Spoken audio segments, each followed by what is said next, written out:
नमस्कार, सत श्री अकाल, आदाब।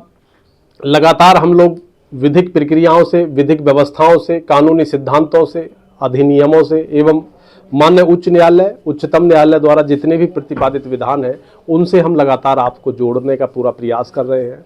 आज हम उन सब व्यवस्थाओं से, विधिक व्यवस्थाओं से विमुख होकर के एक ऐसे विषय पर वार्तालाप करना चाहते हैं कि जो विषय वास्तव में सारगर्भित है, ऐसा विषय है कि जिससे यदि वो विषय सफल होता है तो निश्चित रूप से जो ये एक पूरे भारतवर्ष में स्वास्थ्य के नाम पर अन्य दूसरे विकल्पों के माध्यम से जो लूट तैयार हो रही है, वो लूट यहाँ से होने के बाद भिन्न भिन्न कहाँ कहाँ कैसे कैसे जा रही है, जिसका कोई अता पता नहीं है। आज उसी विषय पे हमारा चर्चा, पूरा फोकस वहीं रहेगा। आज विषय जो हमारा है, आज विषय है हम अपने स्वास्थ्य को कैसे स्थिर रख सकते हैं, कैसे हम लोग अपने स्वास्थ्य को यथावत रख सकते हैं, कैसे हम लोग अपना स्वास्थ्य को बचपन के प्रतिरूपक माध्यम से हम वापसी ले जा सकते हैं, कैसे हम आगे की जो डगर है हमारी, जो वृद्धावस्था हमको जल्दी से ना घेर पाए, हमारे जो इंद्रियां हैं वो यथावत कार्य करते रहें, हम ऐसा कैसा क्या प्रयोग करें, आज इसी विषय पे हम चर्चा करेंगे। चर्चा में जो हमारे साथ शामिल हैं परम पूज्य गुरुदेव आदरणीय श्री सादीराम शर्मा जी गुरुजी उपस्थित है। तो गुरुजी का एक विशेष ये क्वेश्चन रहा है कि इस विषय पे भी हम लोग वार्तालाप करें, तो जिससे एक समाज को नया संदेश जाए और समाज में एक नई जागृति युवावस्था में, और उनको गवर्न करने वाले, उनको नेतृत्व उनका करने वाले, उनके अभिभावकों में भी एक नई चेतना की जागृति हो। आज ये विषय बहुत सारगर्भित है। तो जो भी मेरे मिलने जुलने वाले मेरे समस्त इष्ट मित्र, मेरे विद्वान अधिवक्ता बंधु, पक्षकार विपक्षकार, जो भी मेरे संबंधी हैं, न्यायिक ऑफिसर्स हों, ये सब लोगों से मैं गुजारिश करता हूं, जो विषय है, विषय बड़ा सारगर्भित है और इसे ध्यान के साथ सुनने के साथ साथ चैनल को भी लाइक करें, सब्सक्राइब करें और इसे आगे प्रचारित और प्रसारित करने के लिए इसे आगे रिसेंड करें, आगे भेजें, शेयर करें, तो इससे दूसरा व्यक्ति भी, दूसरा पक्ष भी कोई लाभ ले सके। आज इसी विषय पे हम चर्चा करने वाले हैं।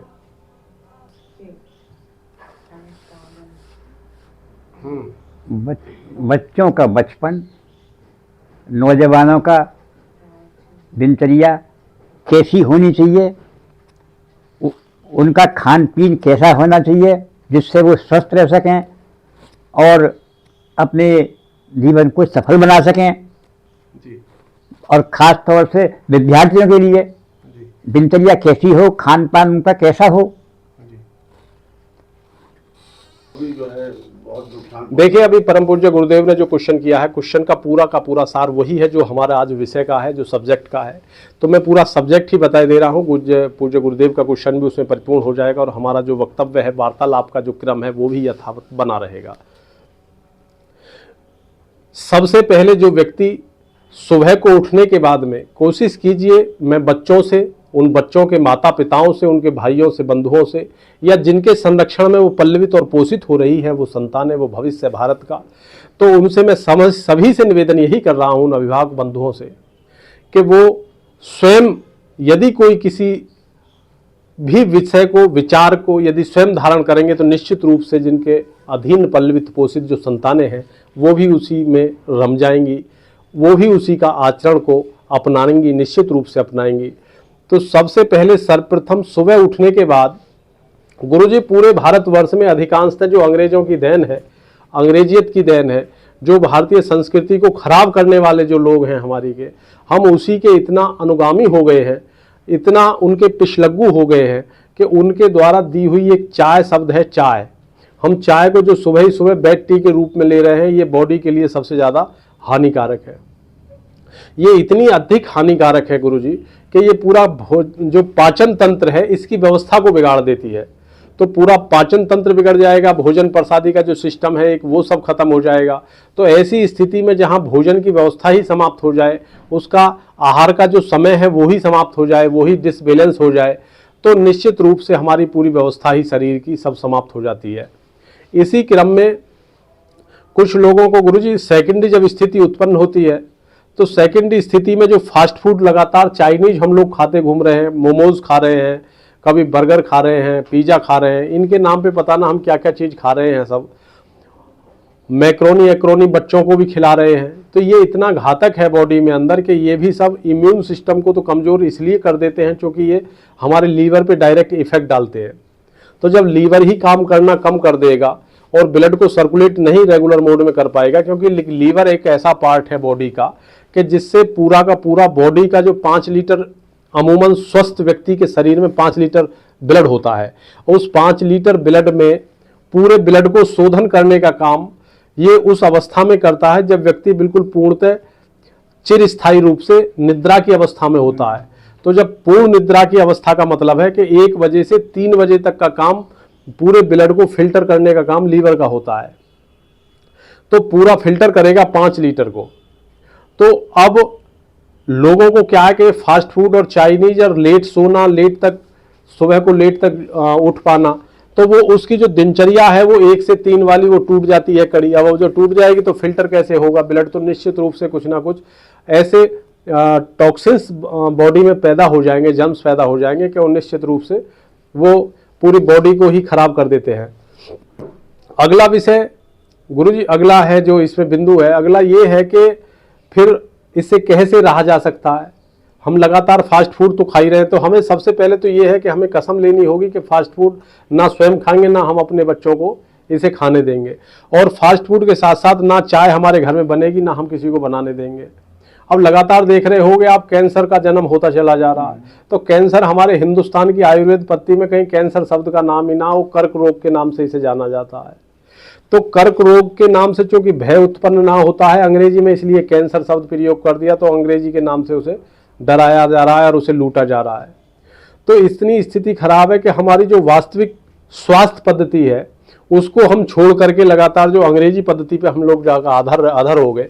और हम निश्चित रूप से कोई भी ऐसी बीमारी नहीं है कि जिसको समाप्त अंग्रेजी दवाइयों से किया जा सके, लेकिन उसके साथ साथ हम लगातार अंग्रेजी दवाइयों का जो प्रयोग कर रहे हैं उस पर जो अधर हो गए हैं, तो ये भी एक हमारी बर्बादी का एक कारण बनना है। और शरीर को अस्वस्थ होने का सबसे बड़ा स्रोत यदि भंडार कोई है तो वो अंग्रेजी दवाइयाँ हैं, वो मेडिसिन है।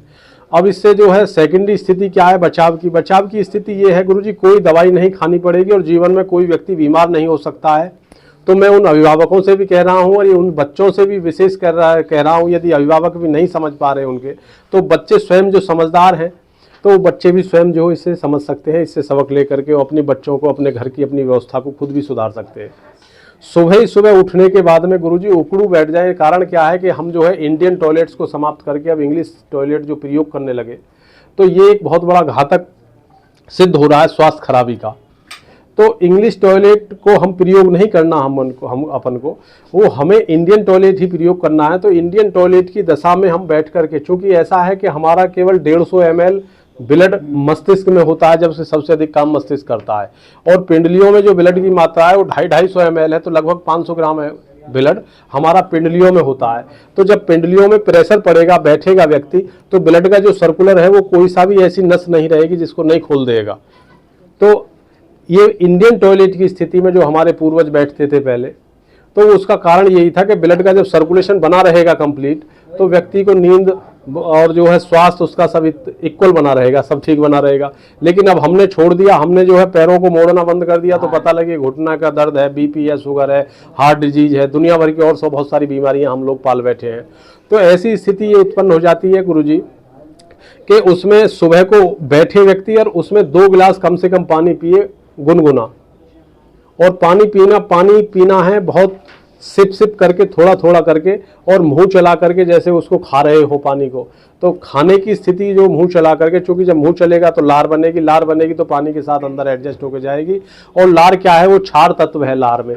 तो जब क्षार तत्व है तो हमारा जो बॉडी का अंदर जो पित्त बढ़ता है तो उसको क्षार समाप्त करता है।